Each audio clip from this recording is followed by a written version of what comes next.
Ebesit kata, etwa ost. Maraskata! Your forces have failed. Leave now and tell the Canary to trouble me no further.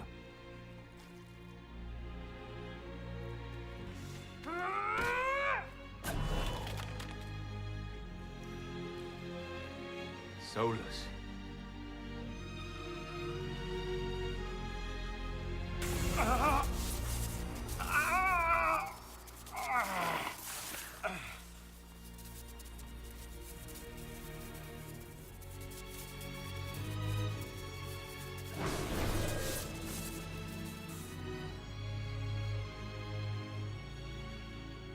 That should give us more time.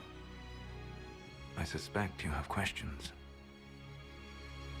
The Qunari answered some of those questions. The information I found while traveling through the Alluvians answered more. You're Fen'Harel. You're the Dread Wolf. Well done. I was Solas first. Fen'Harel came later.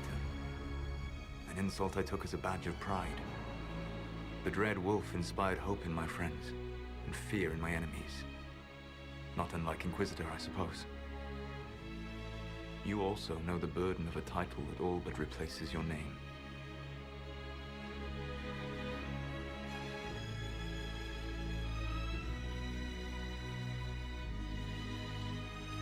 Our legends about you are wrong. I saw the truth as we traveled the crossroads. You saw another story, written in desperation to give me more credit than I ever deserved. You were a hero, Solas. I sought to set my people free from slavery to would-be gods. I broke the chains of all who wished to join me. The false gods called me Fen'Harel, and when they finally went too far, I formed the Veil and banished them forever. Thus I freed the Elven people, and in so doing, destroyed their world.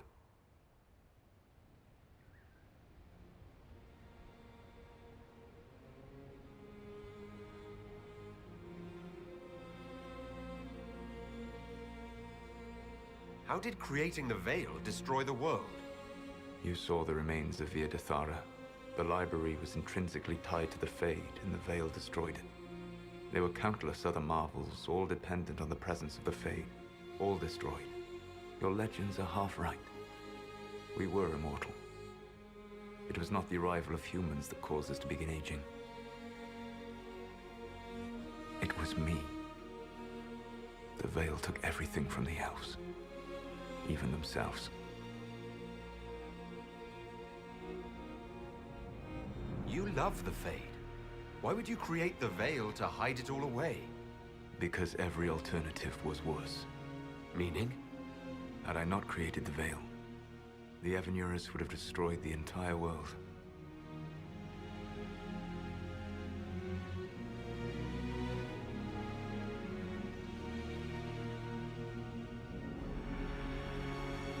You said that the Elven gods went too far. What did they do that made you move against them? They killed Mythal. A crime for which an eternity of torment is the only fitting punishment. I thought Mythal was one of the Evanurus. She was the best of them. She cared for her people. She protected them. She was a voice of reason. And in their lust for power, they killed her. The Evanurus were Elven mages. How did they come to be remembered as gods? Slowly. It started with a war. War breeds fear. Fear breeds a desire for simplicity. Good and evil, right and wrong, chains of command. After the war ended, generals became respected elders, then kings, finally gods. The Evanurus. You banished the false gods. You didn't kill them. You met Mythol, did you not? The first of my people do not die so easily. The Evanurists are banished forever, paying the ultimate price for their misdeeds. That's the past. What about the future? I lay in dark and dreaming sleep while countless wars and ages passed. I woke still weak a year before I joined you. My people fell for what I did to strike the Evanurists down. But still, some hope remains for restoration. I will save the Elven people, even if it means this world must die.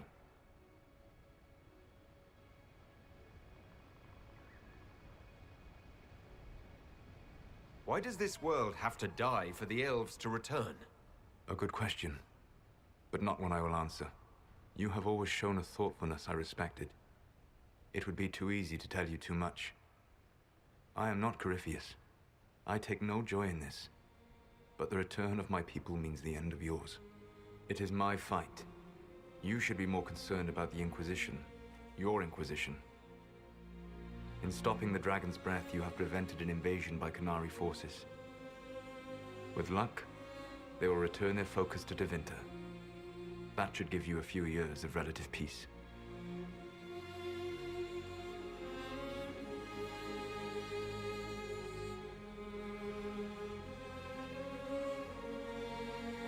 What's wrong with the Inquisition? You created a powerful organization, and now it suffers the inevitable fate of such. Betrayal and corruption. It's not that simple. Do you know how I discovered the Qunari plot? The plot I disrupted by leading them to your doorstep. The Qunari spies in the Inquisition tripped over my spies in the Inquisition. The Elven Guard who led you to the Qunari body? Who intercepted the servant with the Gatlock barrel? Mine.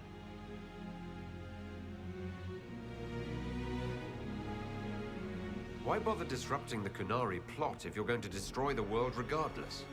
You have shown me that there is value in this world, Inquisitor. I take no joy in what I must do.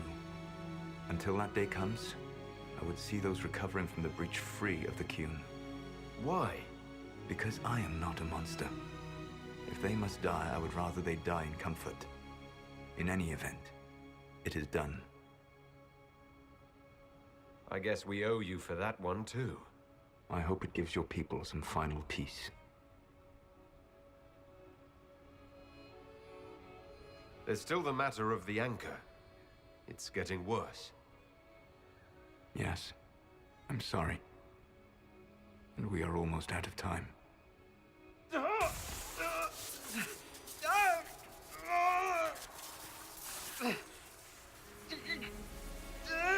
The mark will eventually kill you.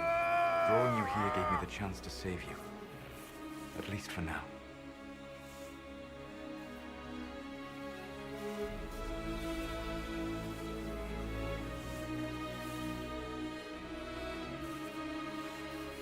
You don't need to destroy this world. I'll prove it to you. I would treasure the chance to be wrong once again, my friend. Take my hand. I'm sorry. Live well, while time remains.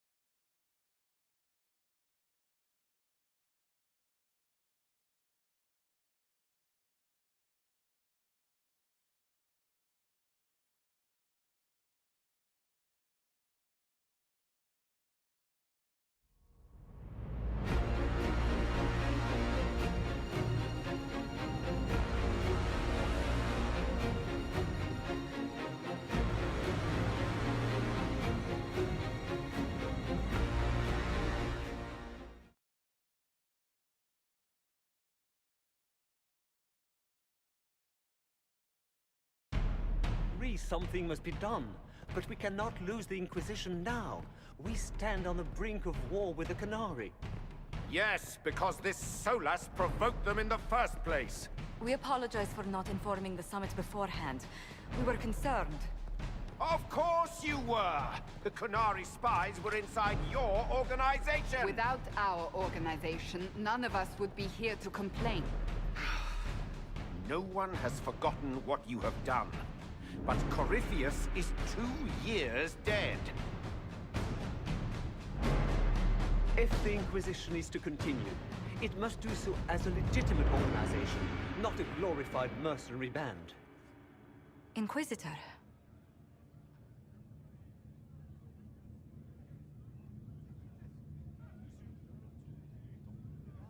You all know what this is. A writ from Divine Justinia authorizing the formation of the Inquisition. We pledge to close the breach, find those responsible, and restore order, with or without anyone's approval. I'm proud to say we accomplished that goal. We will honor the sacrifices of those who gave their lives in defense of what we stood for, and still stand for.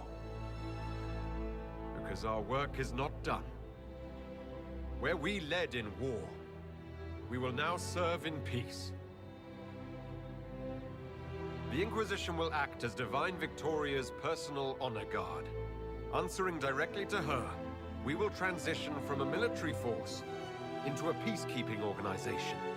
My own adventuring days may be done, but the Inquisition and its mission will continue.